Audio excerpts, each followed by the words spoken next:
Well, good afternoon. Captain Patrick Worley here, ready to share another couple moments with you. Again, we try to organize these videos in such a way that these are topics that are being bantered about and things that we feel we can weigh in on because of our experience. And one we want to cover today, three quickly, is yachts, monohull versus catamaran. Well, of course, this is the age-old monohull versus catamaran discussion, but in the business sense, in the charter sense of which yacht is going to, be the most productive. Where are you going to make the most money? Well, let's talk a little bit about that. So monohulls are great. They're certainly, first of all, they're quite a bit less expensive, but here's the problem. They also charter for less.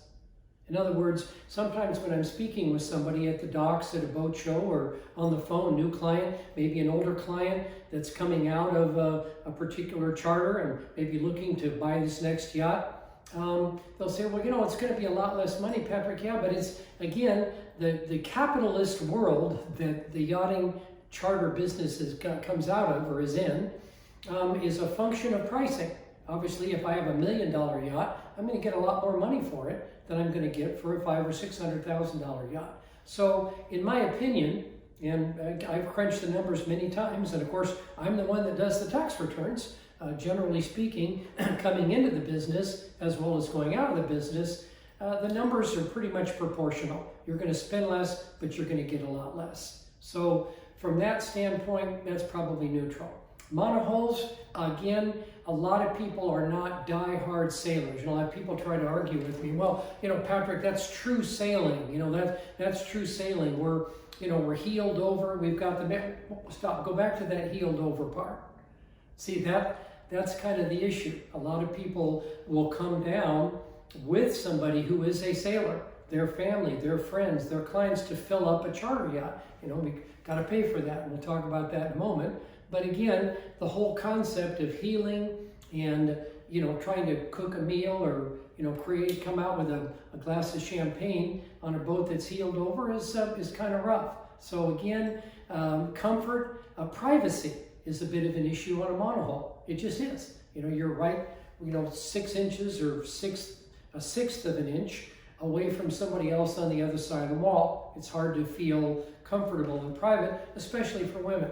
I really much prefer, again, in catamarans, to try to have an in-suite head.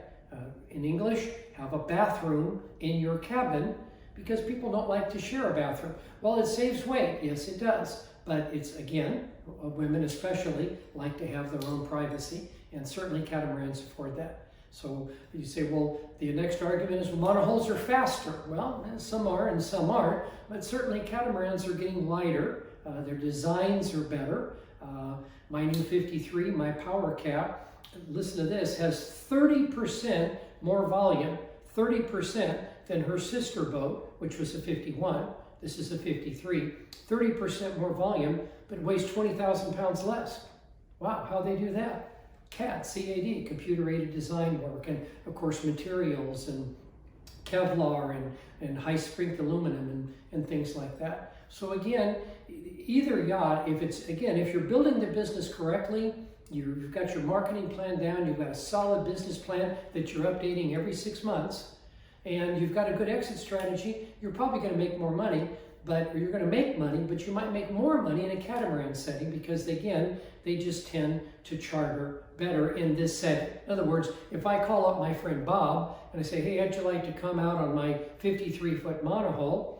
He may or may not want to. If it's a 53-foot catamaran that's big and wide and stable and private and has all the goodies and tricks, he'd probably be more apt to come out. So again, I'm going to make more money. If I'm chartering your yacht, if I'm a charter operator, it's going to be easier for me, generally speaking, to get clients to go out on your boat so I can make money and you can make money as well. So again, in the argument of monohulls versus catamarans in the charter setting, there's no right or wrong answer, but generally speaking, cats kind of held the issue. One final point to my point.